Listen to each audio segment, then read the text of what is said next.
Finally हम अपने topic का सेकंड पार्ट लेके आए हैं। ओके, जो हम पढ़ रहे थे क्वाड्रेटिक इक्वेशन। ओके, तो अभी तक हमने क्या पढ़ लिया, मैं हल्का सा उसको रिकॉल करता हूँ। मैंने लास्ट वीडियो में बताया था कि क्वाड्रेटिक इक्वेशन का जो फॉर्मेट रहेगा वो किस फॉर्मेट में रहेगा। इस तरीके का फॉर्मेट आपको हमेशा देखने को मिलेगा, A x plus B x plus C, ठीक है, इक्वल टू जीरो। ठीक है, क्वाड्रेटिक इक्वेशन का फॉर्मेट है। आप इसको क्वाड्रेटिक पॉलिनोमियल भी बोल सकते हैं। यहाँ ए बी सी क्या होंगे, एनी कांस्टेंट होंगे। A B C any constant, ठीक, और इनको हम क्या बोलते हैं, और coefficient of x square x and last वाला तो आपका एक्स की पावर जीरो भी लिख सकते हैं इसको, क्योंकि एक्स की पावर जीरो क्या होता है, वन होता है। ओके, सो एक्स की पावर जीरो का एक कोफिशिएंट भी हो सकता है। ठीक है, कोफिशिएंट ऑफ दिस, इस तरीके से आप लिख सकते हैं। साथ ही साथ हमने देखा था कि कोई भी क्वाड्रेटिक इक्वेशन होगी, हम उसको किस फॉर्म में लिख पाएंगे, हम उसको इस फॉर्म में लिख पाएंगे यदि आपको उसके जीरोस पता हैं। Let us suppose alpha and beta are the zeros. ये मैंने लास्ट वीडियो में बताया था, अल्फा एंड बीटा को हम क्या बोलते हैं, जीरोस बोलते हैं। ठीक है, सो कहने का मतलब ये जो इक्वेशन यहाँ पे लिखी हुई है और ये जो इक्वेशन लिखी हुई है, ये सेम चीज़ को रिप्रेजेंट कर रही है। ठीक है, दोनों की दोनों equation first and second are representing quadratic equation. Okay, quadratic polynomial को ही ये दोनों डिनोट कर रहे हैं। ठीक, अब इसको आगे हम कंटिन्यू करते हैं। देखिए इसमें हमने क्या सीखना है। तो आज का जो टॉपिक है, जो आपकी बुक में एनसीईआरटी में नेक्स्ट टॉपिक है, वो है relation between zeros and the coefficient. Okay, coefficient of polynomial जैसे कि मैं पहले ही बता चुका हूँ, ए बी सी होंगे हमारे पास, जो कि यहाँ पे प्रेजेंट है। ओके, ये हमारे पास क्वाड्रेटिक पॉलिनोमियल का फर्स्ट फॉर्मेट है, यानी कि एक स्टैंडर्ड फॉर्मेट है। इसी फॉर्म में सारी की सारी क्वाड्रेटिक इक्वेशन क्या होंगी, आपके पास प्रेजेंट होंगी। ठीक है, सेकंड हमारे पास क्या है, सेकंड फॉर्मेट हमको यहाँ पे दिखाई दे रहा है। देखो ये मैंने लिखा हुआ है। ठीक है, जो हमारे पास हम कब यूज करते हैं, जब आपके पास क्या ऑलरेडी अल्फा एंड बीटा हो। ठीक है, अल्फा एंड बीटा आपके पास होंगे तो इसकी हेल्प से आप क्या जनरेट कर पा रहे थे, कोई भी क्वाड्रेटिक इक्वेशन को जनरेट कर पा रहे थे। ठीक है, अभी हम क्या करना चाह रहे हैं, अभी इनमें रिलेशन निकालना चाह रहे हैं हम, alpha beta and A B C में। ठीक है, सो हम क्या करेंगे, हम कंपेयर करना स्टार्ट करेंगे दोनों इक्वेशन को। बट कंपैरिजन करने के लिए देखो, कंपैरिजन करने के लिए क्या होना चाहिए, दोनों चीज़ें एक जैसी होनी चाहिए। जैसे कि आप यहाँ पे देख रहे हो, यहाँ एक्स स्क्वायर के साथ ए है, बट यहाँ पे एक्स स्क्वायर के साथ वन है। ठीक है, तो कंपैरिजन हो पाए इसलिए हम क्या कर रहे हैं, इस पूरी इक्वेशन को हम ए से डिवाइड कर दे रहे हैं। ठीक है, सारे टर्म को ए से डिवाइड कर रखा है तो कोई फ़र्क नहीं पड़ेगा, क्योंकि सारे टर्म यदि ए से डिवाइड हो रहे हैं तो लेफ्ट एंड राइट साइड पे डिवाइड करने के बाद कोई फ़र्क नहीं पड़ता है। ओके, तो क्या होगा, ए से ए कैंसिल हो जाएगा एंड यहाँ पर बी बाई ए आ जाएगा, यहाँ पे C by A, zero by A zero ही होता है। ओके, सो हमारे पास अब ये इक्वेशन नंबर 1 इस तरीके से आपको दिखाई देगी। ओके, अब हम इसको कंपेयर करा सकते हैं। क्यों कंपेयर करा सकते हैं, क्योंकि अब हमें चीज़ें एक जैसी दिखने लगी हैं। ठीक है, यहाँ पे 1 आ गया तो यहाँ पर भी 1 है। ठीक है, बट यहाँ पे और यहाँ पर हमें देखना है कि x के साथ यहाँ पर अलग क्वांटिटी है, यहाँ पर अलग क्वांटिटी है, बट अब हम कंपेयर करा सकते हैं इनको। ठीक है, तो जैसे ही मैं इसको कंपेयर कराऊंगा, देखो यहाँ x के साथ जो क्वांटिटी लिखी हुई है उसको आप इस क्वांटिटी के साथ क्या कर लेंगे, इक्वेट करा लेंगे। क्यों, क्योंकि x का कंपैरिजन x के साथ हो रहा है। ठीक है, और जो कांस्टेंट पार्ट है, कांस्टेंट पार्ट का कंपैरिजन कांस्टेंट पार्ट के साथ होगा। तो यही मैंने नेक्स्ट उसमें लिखा हुआ है, जो x के साथ जो अपर इक्वेशन में जो कांस्टेंट पार्ट लिखा हुआ था वो, और जो दूसरे वाले उसमें जो सेकंड इक्वेशन में आपके पास कांस्टेंट पार्ट लिखा था वो आपस में इक्वल हो गए। ओके, क्यों इक्वल हो गए, क्योंकि हम कंपेयर करा रहे हैं। एंड नेक्स्ट स्टेप में मैंने क्या कर रखा है, इस माइनस साइन को मैंने यहाँ भेज दिया है। ओके, सो यहाँ से आप इसको एक फॉर्मूले की तरह याद रख सकते हैं, और कैसे आया उसको मैंने थोड़ा सा एक्सप्लेन करने की कोशिश करी है। ठीक है, फॉर्मेट आपको याद ना भी रहे बट आपको ये याद करना है। ओके, इसी तरीके से हमने जो कांस्टेंट पार्ट था, कांस्टेंट पार्ट एक इक्वेशन में तो क्या आ रहा है, अल्फा बीटा आ रहा है, और एक इक्वेशन में क्या आ रहा है, सी बाई ए आ रहा है। ठीक है, सो इसको आपने फॉर्मूलों की तरह लर्न कर लेना है। ठीक है, इन दोनों का ही यूज हम आगे जब एक्सरसाइज 2.2 करेंगे तो वहाँ पे करेंगे। ओके, तो वहाँ पे आपको पता होना चाहिए। नेक्स्ट हमारे पास क्या टॉपिक रहेगा, देखिए नेक्स्ट जो टॉपिक है आपके पास वो है graphical meaning of zeros of polynomial. Okay, कल हमने क्लासीफाई करा था पॉलिनोमियल्स को, कितनी कैटेगरी में क्लासीफाई करा था। नॉर्मली हम जो पॉलिनोमियल होंगे उनको उनकी डिग्री के अकॉर्डिंग क्लासीफाई कर रहे हैं। ठीक है, सो सबसे पहले 1 डिग्री वाला पॉलिनोमियल, उसको हमने क्या बोला था, लीनियर पॉलिनोमियल। ओके। फिर हमने देखा था 2 डिग्री वाला पॉलिनोमियल, उसको हमने क्या बोला था, quadratic polynomial.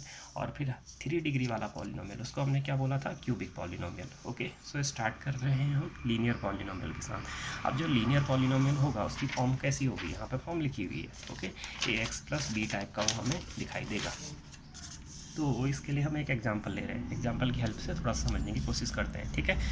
So let us suppose कि हमारे पास इस तरीके से एक पॉलिनोमियल गिवन है जो कि कितना है, 2x + 5 = 0, और इस फॉर्मेट को ये फॉलो कर रहा है। दैट मीन्स ये लीनियर पॉलिनोमियल है और पावर देख के भी आप पता लगा सकते हैं, ठीक है।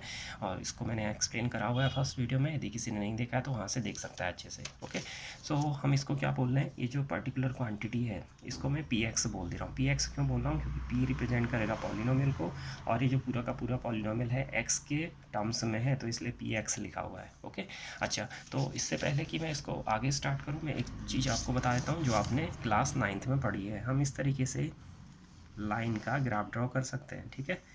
तो ये हमारे पास होता है x एक्सिस। अब x एक्सिस में आप कोई भी नंबर देंगे, ये आपका ओरिजिन होता है, इधर की ओर 1, इधर 2, इधर 3। इस तरीके से हम क्या करते हैं, यहाँ x की वैल्यू, ये हमारे मान लो आप इनपुट हैं, इनको क्या बोलेंगे, इनपुट, ठीक है। और जो आउटपुट मिलता है उसको हम कहाँ रखते हैं, यहाँ पर, ठीक है। लाइक हमारे पास देखो, जैसे मैंने इक्वेशन लिखी है, तो इसमें यदि मैं कुछ पर्टिकुलर इनपुट दूंगा, x = 2x + 5 है शायद, एक बार मैं चेक कर लेता हूँ, हाँ ठीक है। सो अभी देखो इसमें मैं क्या कर रहा हूँ, सबसे पहले 0 इनपुट दे रहा हूँ। 0 इनपुट रखने का कहने का मतलब कि आप x के बदले 0 रख रहे हैं, ठीक है। तो x के बदले यदि आप 0 रखेंगे तो यहाँ पर भी 0 रखेंगे, p 0 = यहाँ पर भी 0 रखेंगे, तो 2 × 0 + 5। सो 0 × 2 0 हो जाएगा, ओवरऑल हमारे पास आंसर क्या आया, 5 आया, ठीक है। तो इसका मीनिंग क्या हुआ, यानी कि x = 0 रखने पर जो हमारे पास आउटपुट मिल रहा है वो क्या मिल रहा है, 5 मिल रहा है। तो इसका मतलब हमें 5 यूनिट इसको यहाँ दिखाना पड़ेगा। मैं यहाँ थोड़े थोड़े से 3 के बाद यहाँ 6 के बाद यहाँ पर 9 ले लेता हूँ, ठीक है। तो 0 रखने पर मेरे को क्या मिला, x में तो कोई डिस्टेंस ही नहीं बढ़नी है आपने, बट y में कितना आपको आउटपुट क्या मिलेगा, 5। तो 5 यूनिट आप ऊपर चले गए, यानी कि यहाँ कहीं पर आएगा, ठीक है। तो ये वाला कोऑर्डिनेट आपका कितना हो जाएगा, 0,5, ठीक है, क्योंकि x में तो 0 है, और जो हमारे पास px है जो आउटपुट है, यहाँ पे px रिप्रेजेंट हो रहा है, ठीक है। तो px का कितना यूनिट, ओरिजिन से ऊपर की ओर 5 यूनिट। ओके, नेक्स्ट हम क्या रख के देख रहे हैं, x = 1 रख के देखो। x = 1 रखोगे किसमें, इसमें, तो यहाँ x = 1 रखेंगे, लेफ्ट साइड रखा तो राइट साइड पर भी रखेंगे, इसी पॉलिनोमियल में रखना है, 2 × 1 + 5। सो ओवरऑल मेरे को रिजल्ट क्या मिला, 2 × 2 + 5, तो 7 आंसर मिला। ओके, अभी आप इसको कैसे रिप्रेजेंट करेंगे, देखो x में तो 1 यूनिट डिस्टेंस ट्रेवल करनी है, 1 यूनिट आ गया यहाँ पर, ठीक है। और फिर उसके बाद आप ऐसे लाइन ड्रॉ कर दीजिए, डॉट डॉट करके, ठीक, ये हमारी लाइन होगी x = 1 की। और जो px है, px की वैल्यू कितनी मिल रही है, 7। तो 7 कहाँ पर है, देखो px को दिखाना का है यहाँ, यहाँ देखो ओरिजिन से ऊपर की ओर 7 पर जाएंगे, 7 पे मान लो यहाँ पर कहीं पर है, ठीक है। तो 7 के लिए आगे इस तरीके से लाइन आप ड्रॉ कर दो, तो आपको ये पॉइंट मिल जाएगा, ठीक है। और ये पॉइंट क्या रिप्रेजेंट कर रहा है, 1,7। इसी तरीके से आप 2 रख सकते हो, 3 रख सकते हो, ठीक है। तो इस तरीके से हमें क्या मिलेगी, एक स्ट्रेट लाइन मिलेगी, इस तरीके से हो जाएगी, ठीक। इसी को मैंने यहाँ पर दिखाया हुआ है, देखो मैंने अलग अलग वैल्यू रखी है, फिर मैंने 2 रखा हुआ है, 2 पे 9 मिल रहा है, और -1 रखा है, -1 पे 3 मिल रहा है, और -2 पे 1 रख रहा है, 1 मिल रहा है, ठीक है। आप ये वैल्यू यहाँ पर रख के देख सकते हैं, ठीक। फिर उसके बाद इसका ग्राफ ड्रॉ होगा कुछ इस तरीके का। खैर आपका ग्राफ ड्रॉ करना बहुत ज़्यादा यहाँ पे इंपॉर्टेंट नहीं है, हम वो नेक्स्ट उसमें देखेंगे, नेक्स्ट कुछ आपके चैप्टर हैं जहाँ पे ग्राफ का यूज होगा, ठीक है। बट इस तरीके ग्राफ आप ड्रॉ करते हुए आए हैं। सो इस तरीके से हम सारे पॉइंट को ज्वाइन करा देंगे तो हमें एक स्ट्रेट लाइन मिली, ठीक है। और वो स्ट्रेट लाइन x एक्सिस को आगे जाकर कट कर रही है, ठीक है। सो ये हमारे पास था किसके लिए एक्सप्रेशन, ये एक्सप्रेशन था लीनियर पॉलिनोमियल के लिए। और लीनियर पॉलिनोमियल के लिए हम जानते हैं x की कितनी वैल्यू मिलती है हमें, यानी कि कितने जीरोस मिलेंगे, x का 1 जीरो मिलेगा, क्योंकि पावर कितनी है, 1 पावर। तो 1 पावर के लिए कितने जीरो मिलते हैं, 1 जीरो मिलता है, ठीक है। सो देखो ग्राफ से हमें क्या पता चला, ग्राफ जो हमारे पास ग्राफ हमने ड्रॉ कर रखा है वो x एक्सिस को कितनी बार कट करता है उतने ही उसके जीरोस आएंगे। तो ये लाइन तुम ही बताओ, यदि मैं इस लाइन को आगे बढ़ाते चले जाऊँ तो ये x एक्सिस को कितने बार कट कर रही है, ओनली 1 टाइम, ठीक है। सो ओनली 1 टाइम कट कर रही है, तो इसका मतलब इसके कितने जीरोस मिलेंगे, 1 जीरोस, और ऑलरेडी हमें ये पता है, ठीक है। तो ये ग्राफिकल रिप्रेजेंटेशन से भी हमें अंडरस्टैंडिंग आ जाती है कि कितने आपको जीरोस मिलने वाले हैं। ओके। सो लीनियर पॉलिनोमियल के लिए 1 जीरोस आपको हर बार मिलेगा, एक से ज़्यादा जीरोस आपको नहीं मिल सकते, ठीक है। इसी तरीके से क्वाड्रेटिक पॉलिनोमियल के लिए आपको कितने जीरोस मिलेंगे, हमें ऑलरेडी पता है 2 जीरोस, बट यदि हम इसको ग्राफ की फॉर्म में देखना चाहें तो ग्राफ की फॉर्म में देख सकते हैं, ठीक है। जितने भी आपके क्वाड्रेटिक पॉलिनोमियल होंगे उनका ग्राफ हमेशा इस तरीके से आएगा, या तो अपवर्ड या फिर डाउनवर्ड, ठीक। तो ग्राफ जैसे मैंने यहाँ पर ड्रॉ करके दिखाया, आप किसी भी क्वाड्रेटिक इक्वेशन का ग्राफ ड्रॉ कर सकते हो, ठीक है। अपवर्ड ग्राफ कब बनेगा, जब A is greater than zero होगा। अब A is greater than zero होने का मतलब क्या है, उसको हम देख लेते हैं, ठीक है। देखो, A is greater than zero होने का मतलब, मान लो हमें एक क्वाड्रेटिक इक्वेशन दे रखी है 2x² + 5x + 2, रैंडमली मैंने ऐसे ही लिख लिया। अब मैं इसको कंपेयर करा रहा हूँ स्टैंडर्ड इक्वेशन से, ax² + bx + c = 0। यहाँ पे a की वैल्यू से हमें मतलब है, a की वैल्यू कितनी आई 2, ठीक है। और ये क्या होनी चाहिए, यदि ये 0 से बड़ी है, 0 से बड़ी है तो इसको आप क्या लिखोगे, पॉजिटिव इंटीजर, ठीक है।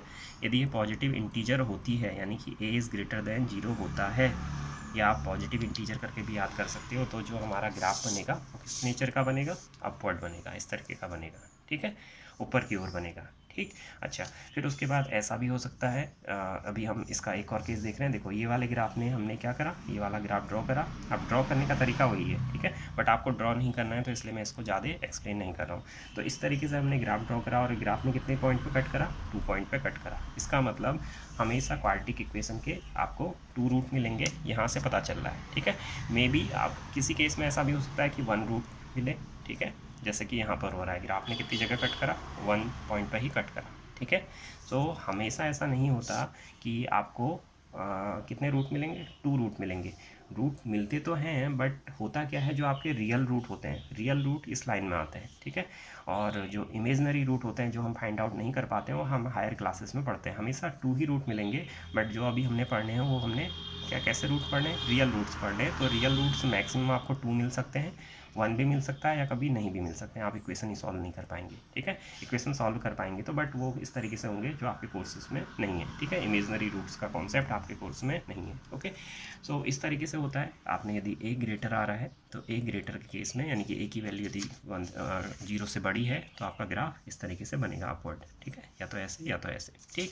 इसी तरीके से यदि मैं देखूँ, इस तरीके से भी हो सकता है, क्या होता है, यहाँ माइनस आ जाए, इक्वेशन में ऐसे ही लिख रहा हूँ, =0। तो यहाँ पे a की वैल्यू आप देख रहे हो कितनी आ रही है, -2, और -2 क्या है, नेगेटिव इंटीजर है, नेगेटिव इंटीजर। तो इस केस में आपके ग्राफ कैसे बनेंगे, जैसे इस केस में आपके ग्राफ ऐसे बन रहे थे, इस केस में a लेस देन हो गया, <0 यानी कि 0 से छोटा, तो आपके ग्राफ इस तरीके से डाउनवर्ड बनेंगे, ठीक है, उल्टा यू, ठीक। तो नेक्स्ट पेज में हमने वही देख रखा है, यहाँ देखिए जरा। तो इस तरीके के ग्राफ आपको मिलेंगे कब, जब आपके पास a की वैल्यू क्या हो, नेगेटिव इंटीजर हो, ठीक है। या तो ये 2 पॉइंट पे कट करेगा, या ओनली 1 पॉइंट पे कट करेगा। 2 पॉइंट पे कट करने का मतलब 2 जीरोस, 1 पॉइंट पे कट करने का मतलब ओनली 1 जीरोस, ठीक है। और कभी कभी क्या होता है, कभी कभी आप इक्वेशन सॉल्व भी नहीं कर पाते, तो उस केस में जो आपके ग्राफ बनेंगे वो अपवर्ड डाउनवर्ड, तो आप पता लगा लोगे, किससे पता लगाओगे, जब a बड़ा होता है, a ग्रेटर होगा तो आप अपवर्ड ग्राफ बनेगा, यदि आपका a लेस देन होगा तो डाउनवर्ड ग्राफ बनेगा, ठीक है। बट यदि आपको रूट नहीं मिल पा रहे हैं, जीरोस नहीं मिल पा रहे हैं, जीरोस भी बोलते हैं, रूट्स भी बोलते हैं, बात एक ही है। तो यदि आपको जीरोस नहीं मिल पा रहे हैं, तो उस केस में क्या होगा, आपका ग्राफ इस तरीके से आएगा, जो एक्सेस के कट ही नहीं कर रहा है, ठीक है। कट नहीं करने का मतलब क्या है, आपको जीरोस नहीं मिल पा रहे हैं। तो इन सारे ग्राफ को देख के हमें क्या पता चला, हमें ये पता चला कि जो क्वाड्रेटिक इक्वेशन होती है उसके मैक्सिमम कितने रूट्स आ सकते हैं, 2 रूट्स आ सकते हैं, ठीक है, या फिर 1 रूट्स आ सकता है, या 1 जीरोस आ सकता है, ठीक है। मैं बार बार रूट्स बोल रहा हूँ, रूट्स का मतलब जीरोस ही होता है, ठीक है। कुछ बुक्स में आपको रूट्स भी देखने को मिल जाएगा, ओके। सो या तो 2 जीरोस मिलेंगे, या 1 जीरोस मिलेगा, या 1 भी जीरो नहीं मिलेगा, यानी कि 1 भी जीरो नहीं मिलेगा, ठीक है। तो इस केस में ऐसा होगा, जब आपकी ग्राफ की इक्वेशन इस तरीके से, ग्राफ इस तरीके से रिप्रेजेंट करा गया होगा कि वो कट ही नहीं कर रहा है एक्स एक्सिस को, ठीक है। तो इस केस में 1 पॉइंट पे कट कर रहा है, तो दैट मीन्स यहाँ पे 1 रियल जीरोस मिला, ठीक है, और यहाँ पर 2 जीरोस मिले, ठीक। तो इस तरीके से आपने देखना है, बट आपने ड्रॉ वगैरह नहीं करना है, जस्ट आपकी इन्फॉर्मेशन को बढ़ाने के लिए मैंने सारा कुछ ये कर रखा है, ठीक है। आपको जस्ट ग्राफ दिया जाएगा और आपसे चेक करने को बोला जाएगा यहाँ पे कितने जीरोस आपको मिल रहे हैं, जैसे कि एक्सरसाइज 2.1 है, ठीक है। अब हम देखते हैं क्यूबिक पॉलिनोमियल देखते हैं। तो क्यूबिक पॉलिनोमियल हमेशा इस तरीके से आपको दिखेगा, ठीक है। इस तरीके का एक्सप्रेशन आपको हमेशा दिखाई देगा। यहाँ पर भी आपके पास इस तरीके के ग्राफ बनते हैं, ठीक है। देखो क्यूबिक पॉलिनोमियल मैक्सिमम कितने जीरोस मिल सकते हैं, 3 जीरोस। तो 3 जीरो देखो ग्राफ इस तरीके से बनेगा, या तो ऐसा ग्राफ बनता है, या इस तरीके का ग्राफ बनेगा, या इस तरीके का ग्राफ बनेगा, ठीक है। अब आप इनको देख के बता सकते हैं कि कितने जीरोस मिल रहे हैं। देखो ये इसने कितने पॉइंट पर कट करा, 1 2 3, तो दैट मीन्स मैक्सिमम कितने जीरोस मिल सकते हैं, 3, ठीक है। रियल जीरोस, ठीक है। रियल अभी इमेजनरी वो क्या होता है वो बात की बात है, ठीक है, वो आप हायर क्लासेस में पढ़ेंगे। अच्छा, उसके बाद ऐसा भी हो सकता है कि ये सिर्फ एक ही पॉइंट पर कट करते हुए, जैसे कि यहाँ पे दिख रहा है, ठीक है। तो इस केस में आपको इसका सिर्फ एक ही जीरोस मिलेगा, और ये वाला ग्राफ कितने पॉइंट पर कट करते हुए गया, 2 पॉइंट पे। सो इसके कितने जीरोस मिले, 2 जीरोस मिले, ठीक है। तो यहाँ पे हमने क्या देखा, यहाँ पे हमने देखा जो भी क्यूबिक पॉलिनोमियल होगा तो उसके मैक्सिमम कितने जीरोस मिल सकते हैं, 3 जीरोस मिल सकते हैं, या फिर 2 जीरोस मिलेंगे, या फिर 1 जीरोस मिलेगा, ठीक है। तो इस तरीके से हम ग्राफ की हेल्प से पता लगा सकते हैं कि ग्राफ आपको दिया रहेगा, और आपने जस्ट इतना चेक करना है कि ग्राफ कितने पॉइंट पर ये हॉरिजेंटल लाइन को कट कर रहा है, ठीक है।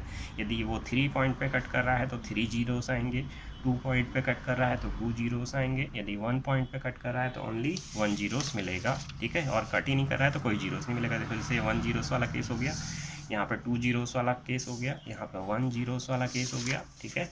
इसके अलावा यहाँ पर 2 जीरो, यहाँ पर 1 जीरो, और यहाँ पर कोई जीरोस नहीं मिला, ठीक है। यहाँ पर भी कोई जीरो नहीं मिला। इसके अलावा यहाँ पे 3 जीरो, यहाँ पे 1 जीरो, यहाँ पे 2 जीरो, ठीक है। तो इस तरीके से डिफरेंट केस आपको मिल सकते हैं। आपकी बुक में भी कई ग्राफ बने हुए हैं। अब इसको देखते हुए आप अपनी फर्स्ट एक्सरसाइज कर सकते हैं। उसमें बहुत सारे ग्राफ दे रखे हैं, आपने जस्ट क्या देखना है, ग्राफ जो बना हुआ है वो एक्स एक्सिस पे कितनी बार कट कर रहा है, ठीक है। उतने ही क्या मिलेंगे आपको, जीरोस मिलेंगे। 1 पॉइंट पे कट करेगा तो 1 जीरोस, 2 पॉइंट पे कट करेगा तो 2 जीरोस, और 3 पॉइंट पे कट करेगा तो 3 जीरोस, और उससे ज़्यादा पॉइंट पे कट करता है तो 4 जीरो, 5 जीरो, 6 जीरो, कितने भी जीरोस आपको मिल सकते हैं। ओके, सो आई होप यहाँ तक का वीडियो आपको समझ में आया होगा, ठीक है। तो मिलते हैं नेक्स्ट वीडियो में, क्योंकि वीडियो काफ़ी बड़ा हो जाएगा, और ज़्यादा बड़ा वीडियो आपके लिए क्या करेगा, प्रॉब्लम क्रिएट करेगा, यानी कि आप बोर हो जाएंगे उसको देखते हुए। तो नेक्स्ट वीडियो में मिलेंगे, मे बी इससे आगे की एक्सरसाइज के मैं कुछ क्वेश्चन करा दूँ आपको, ठीक है। तो मिलते हैं नेक्स्ट वीडियो में, तब तक के लिए बाय बाय।